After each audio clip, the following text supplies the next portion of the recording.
O governo federal publicou no Diário Oficial da União uma medida provisória editada pela Presidência da República que vai acelerar os acordos de leniência com empresas investigadas em caso de corrupção. Nós vamos falar com o advogado-presidente do Instituto Internacional de Estudos de Direito do Estado, o IED, mestre em Direito Público, doutor em Direito Administrativo pela Universidade Complutense de Madrid, Fábio Medina Osório. Doutor Fábio, o senhor pode explicar para a gente como que vai funcionar esse acordo de leniência, já que alguma empresa envolvida em algum tipo de ilegalidade, ela faz a denúncia do esquema e se compromete a colaborar com o órgão público? Olha, de fato é importante que haja uma maior aceleração e instrumentalização dos acordos de leniência no sentido de que eles tenham eficácia e uma transversalidade relativamente às instituições, e me parece que os acordos de leniência até então, na perspectiva da Lei 12.846 de 2013, a Lei Anticorrupção, eles não vêm funcionando a contento. Por quê? Porque eles não geram segurança jurídica para as empresas. Eles não têm surtido os efeitos que seriam necessários para estabilizar as relações jurídicas que eles deveriam alcançar.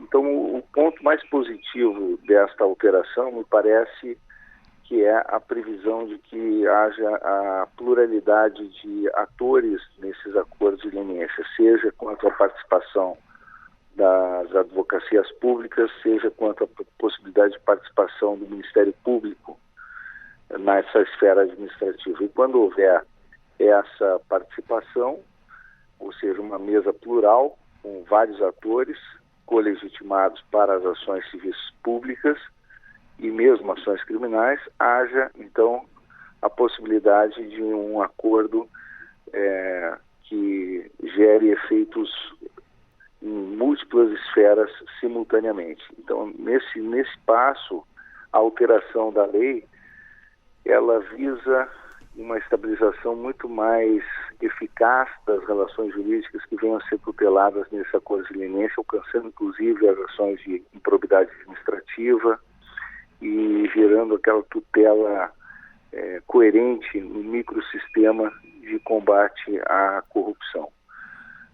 Parece que esse é o ponto nevrálgico que pode surtir uma perspectiva muito mais eficaz para a lei anticorrupção. De outro lado,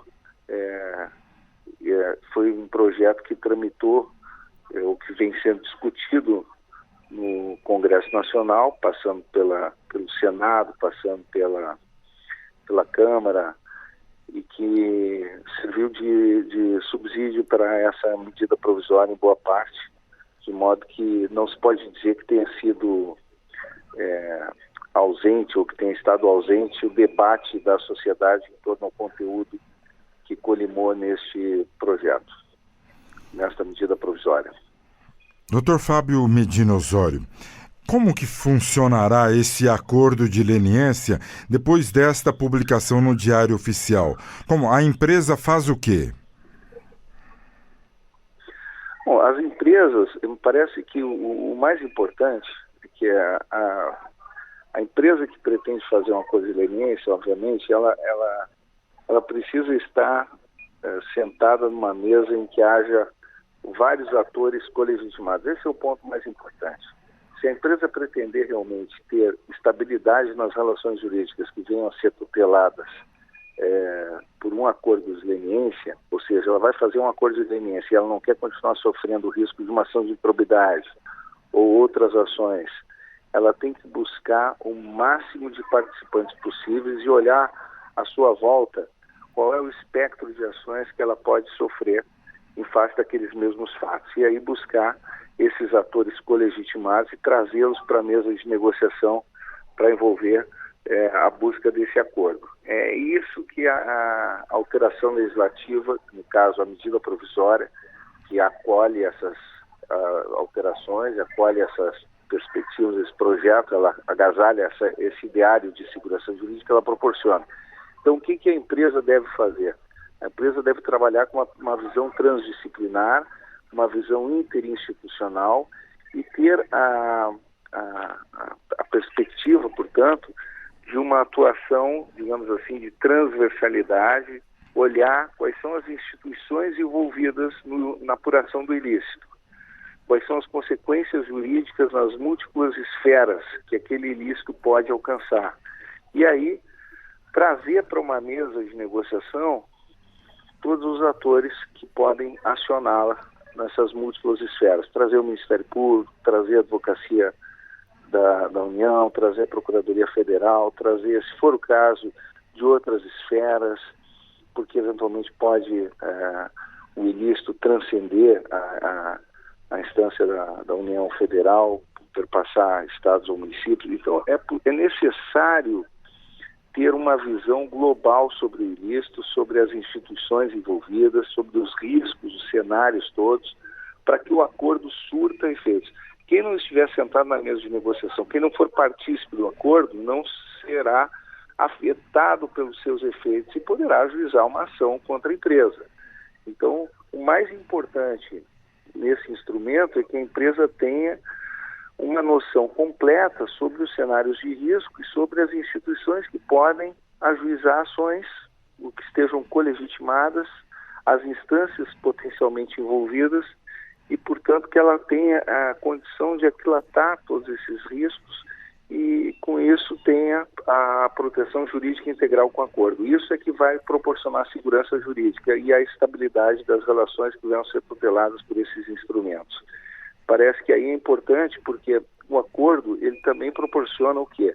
Uma rápida recuperação do erário, proporciona a antecipação de sanções, proporciona também a recuperação de informações para uma melhor investigação dos ilícitos e, eventualmente, até a punição e a apuração de responsabilidades de outros personagens envolvidos.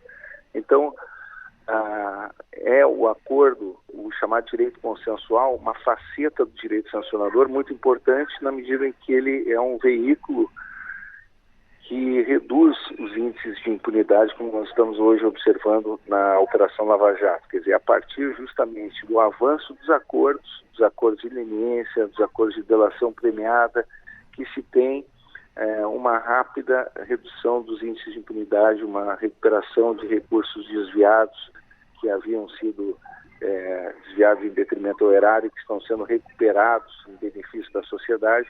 Por quê? Porque muitos fizeram delações premiadas ou estão fazendo acordos de leniência. Então, o acordo de leniência em si, ele não deve ser visto como um instrumento de impunidade.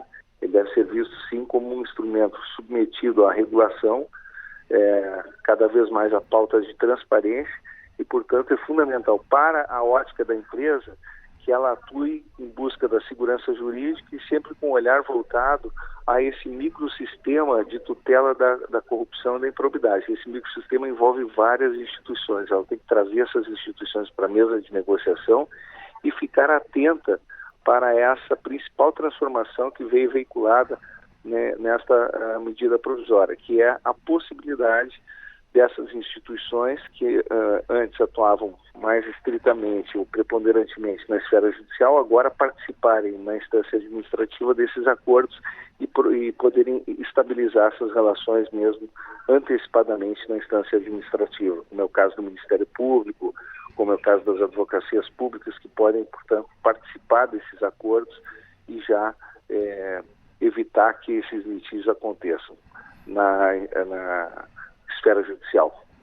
Estamos conversando com o advogado, presidente do Instituto Internacional de Estudos de Direito do Estado, o IED, mestre em Direito Público, doutor em Direito Administrativo pela Universidade Complutense de Madrid, o doutor Fábio Medina Osório. Ele que fala a respeito do acordo de leniência publicado no Diário Oficial da União pela Presidência da República. Ou seja, o acordo de leniência é aquele em que uma empresa envolvida em algum tipo de ilegalidade denuncia o esquema e se compromete a auxiliar um órgão público na investigação. O senhor tocou num ponto bastante positivo, Dr. Fábio Medina Osório, que não é impunidade quando se fala de delação premiada para os cidadãos e de acordo de leniência com as empresas, que acaba de sair no Diário Oficial da União. A empresa que colabora, ela tem uma redução em que percentual da pena? Ela pode ter até mesmo agora com essa alteração, eventualmente, pode ter até isenção da pena. Ela pode ter agora a obrigatoriedade de implantação do próprio compliance, que é uma alteração também significativa que veio com essa medida provisória. E nós temos que ter também a visão de que a empresa ela deve ser separada da pessoa física que comete os ilícitos. A pessoa jurídica e a pessoa física têm existências distintas. A pessoa jurídica ela tem, digamos assim, uma transcendência relativamente à pessoa física. Quer dizer, muitas vezes tem dirigentes que se apropriam de uma estrutura, cometem ilícitos, mas a pessoa jurídica ela tem uma vocação mais perene para gerar empregos, para gerar impostos, tem uma vocação para participar do desenvolvimento social e econômico. Portanto, ela deve ser partícipe de uma construção maior. E a não ser quando essa pessoa jurídica seja constituída apenas como uma organização criminosa para ocultamento de ativos ou de simulação de interesse, e aí ela pode ser inclusive atingida pela sanção de dissolução compulsória, mas quando não for esta a hipótese, a pessoa jurídica deve ser preservada. Então, obviamente que há sanções que eventualmente podem atingir e devem atingir a pessoa jurídica, mas quando ela colabora efetivamente com as investigações, trazendo informações relevantes, ela deve ser, então, contemplada com esses benefícios, seja de redução das penalidades, seja até mesmo com isenção, eventualmente, de algumas das sanções, podendo continuar operando com o setor público, se for o caso, e tendo ainda a possibilidade de participar dessa agenda desde que ela se comprometa. Por exemplo, adotar um compliance efetivo.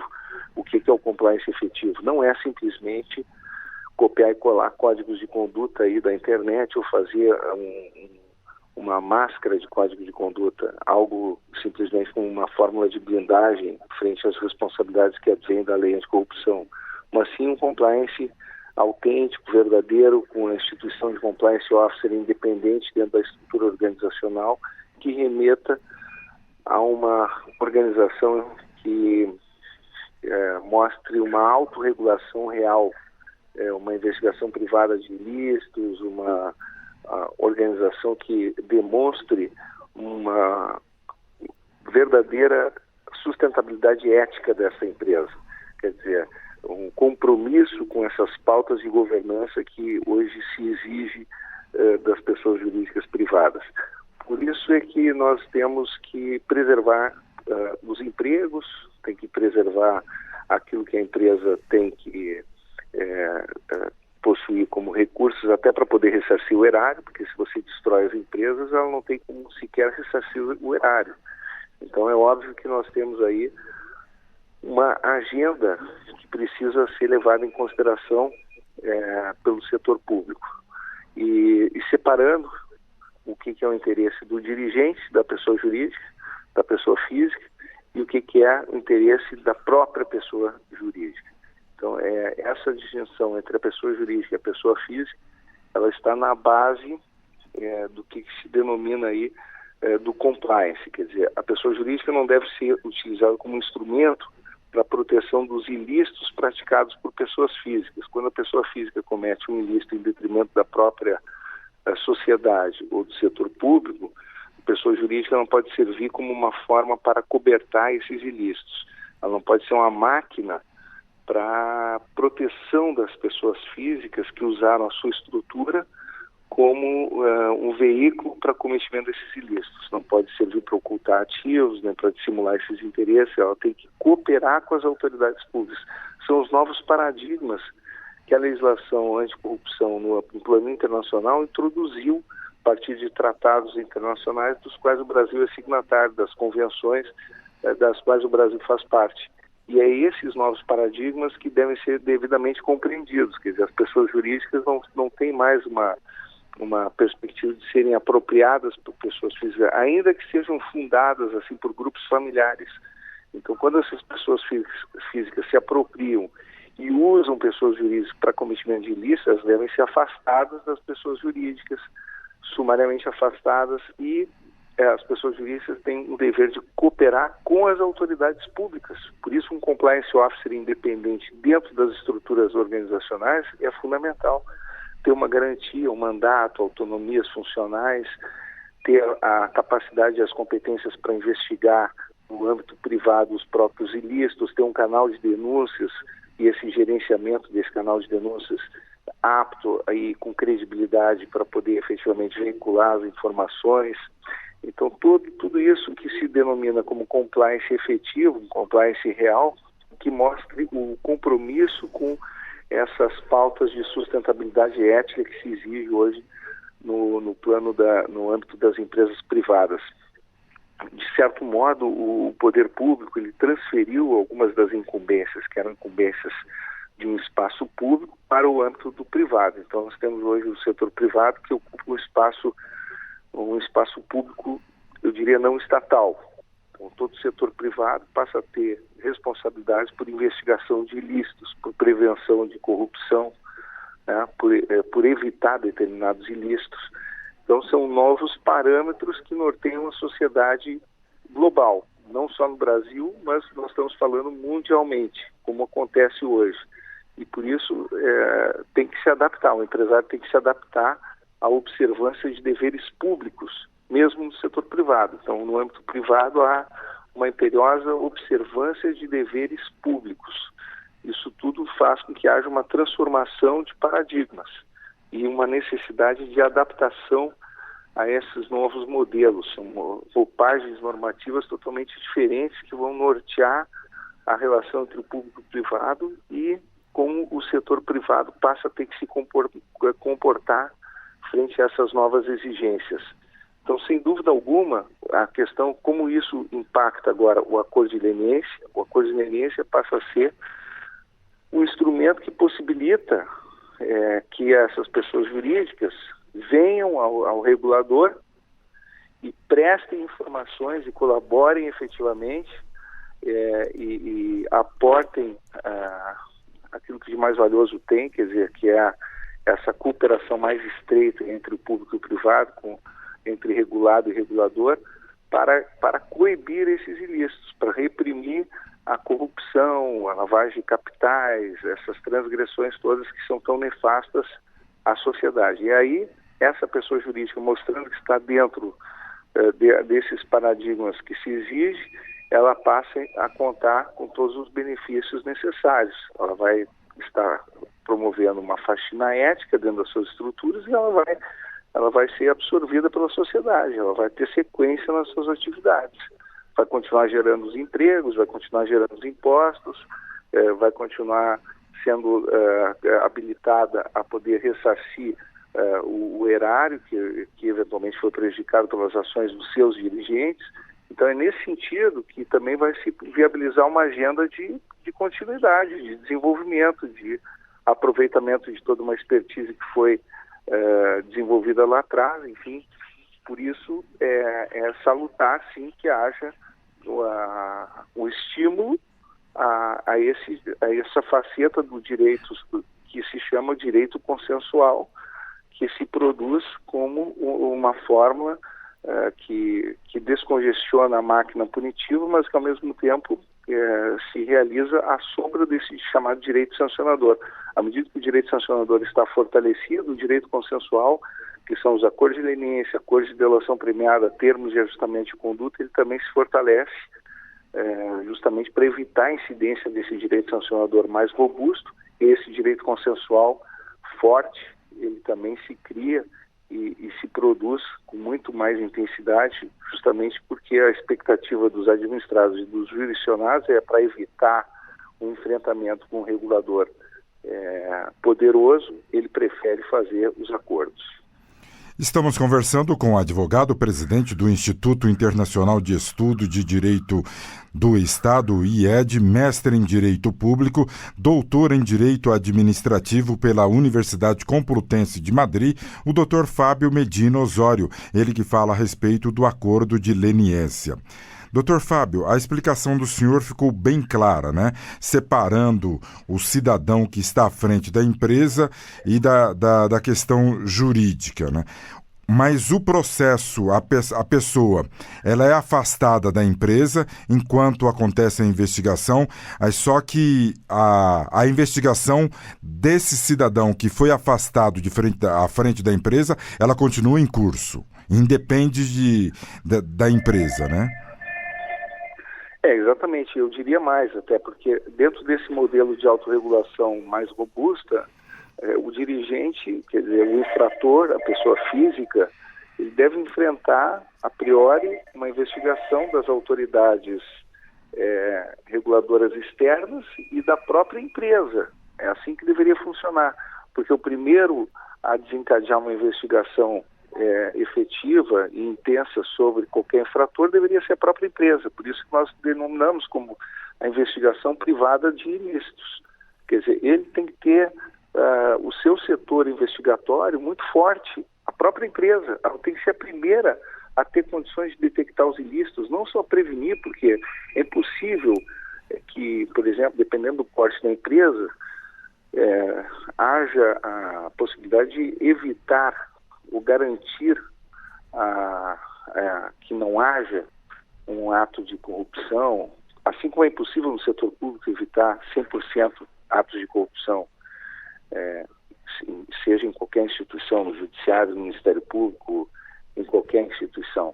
Também no mundo privado isso é impossível garantir, mas é necessário que a empresa demonstre que ela tem os mecanismos potencialmente eficazes para essa proteção à integridade institucional. E na medida em que ela demonstrar isso, ela vai ficar imune, inclusive, a sanções, porque ela demonstra, então, que não teve um nexo causal com a lesividade daquela conduta, porque o que se busca reprimir na responsabilidade objetiva da empresa? A lei anticorrupção, ela prevê a responsabilidade objetiva da empresa por atos de terceiros, por atos de corrupção praticados por terceiros em nome ou no interesse da empresa. E aí se vai buscar a responsabilização da empresa por esses atos de terceiros por uma espécie de culpabilidade por organização defeituosa. Então a responsabilidade é objetiva na medida em que se constatar que aquela empresa não detém um compliance efetivo. Então, se vai diagnosticar se a empresa tem ou não uma estrutura adequada para a prevenção dos ilícitos. Não se quer diagnosticar se a empresa quis ou não, até porque a pessoa jurídica não é dotada de intenções, não se vai buscar analisar se a empresa aderiu ou não à intenção de algum representante legal, de algum funcionário, de algum colaborador, de alguém que agiu comercialmente em seu nome. Não se vai investigar esse nexo, esse liame subjetivo entre a estrutura gerencial ou diretiva da empresa e aquele que agiu em seu interesse em seu nome. Vai se investigar se a empresa detinha ou não uma organização adequada funcionalmente, estruturalmente, ou se a sua organização era defeituosa do ponto de vista da prevenção dos ilícitos. Isso se designa como compliance.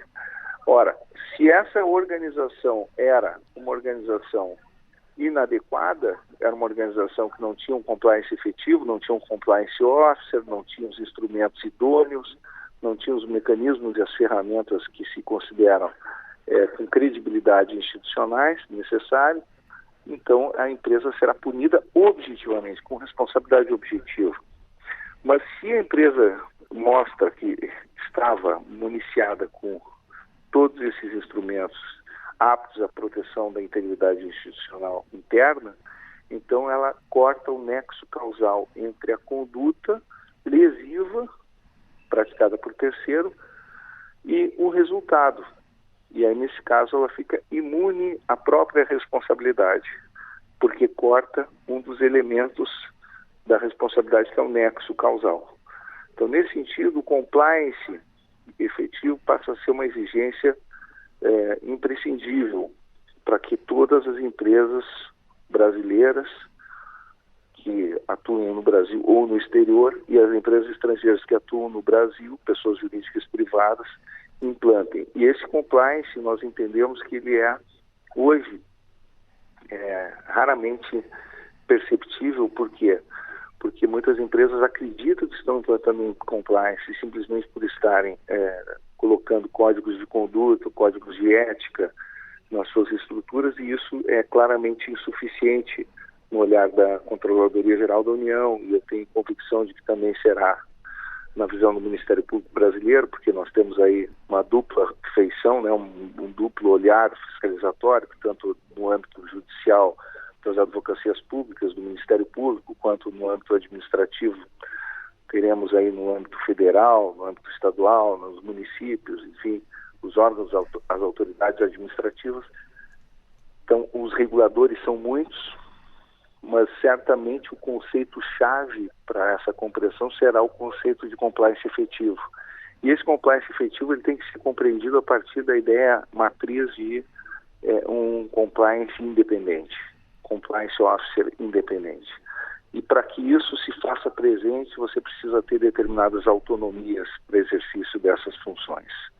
Então, me parece que hoje o fundamental é a construção das autonomias, da independência funcional. Isso é o que está, digamos assim, no coração, aliás, da democracia brasileira, não apenas no âmbito dessa noção do compliance, mas eu diria também das agências reguladoras, das autoridades administrativas independentes, para que se possa compreender a credibilidade das instituições, a anatomia das instituições, se vai diagnosticar a partir das suas garantias funcionais e aquilo que se tem como desenho básico, que se possa compreender, então, qual é o nível de maturidade, qual é o grau de independência que aquela instituição possui. Um compliance officer subordinado de uma diretoria, ou que possa ser demissível ad nutum, nós sabemos que ele não terá uma garantia, ele não terá uma independência, e ele fará aquilo que lhe for determinado. Então, como ele vai poder investigar um ilícito ou reportar uma infração de um dirigente daquela empresa a uma autoridade externa? Obviamente, ele não terá condições. Ele será aí uma pessoa hierarquicamente vinculada a outrem. Por isso, tudo é uma discussão ainda profunda que está pendente sobre a lei anticorrupção, e que as pessoas jurídicas, muitas no Brasil, ainda estão, eu diria assim, iludidas com a agenda do compliance, imaginando que simplesmente por estarem dotadas de instrumentos como códigos de ética, códigos de conduta, estarão protegidas, quando na verdade nós entendemos que estão extremamente vulneráveis à ação dos reguladores. Muito bem, nós conversamos com o advogado-presidente do Instituto Internacional de Estudos de Direito do Estado, o IED, mestre em Direito Público, doutor em Direito Administrativo pela Universidade Complutense de Madrid, Dr. Fábio Medina Osório. Ele que falou a respeito da publicação de uma medida provisória no Diário Oficial da União para acelerar acordos de leniência com empresas investigadas em casos de corrupção. Dr. Fábio Medina Osório, muito obrigado pela participação do senhor aqui na Rádio Justiça. Arthur Filho, é um prazer falar com você, com seus ouvintes, com a Rádio Justiça. Fico sempre à disposição e aproveito para desejar um Feliz Natal, um Feliz Ano Novo a todos. Para o senhor também, muito obrigado.